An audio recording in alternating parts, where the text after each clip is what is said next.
In front of me is OnePlus Pad 2 Pro, and today I would like to show you how you can open apps in split screen view.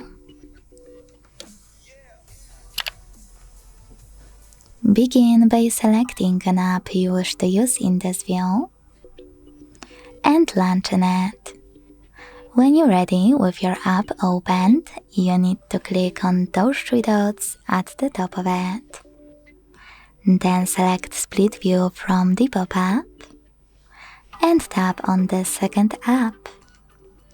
As you can see now, I can use both at the same time.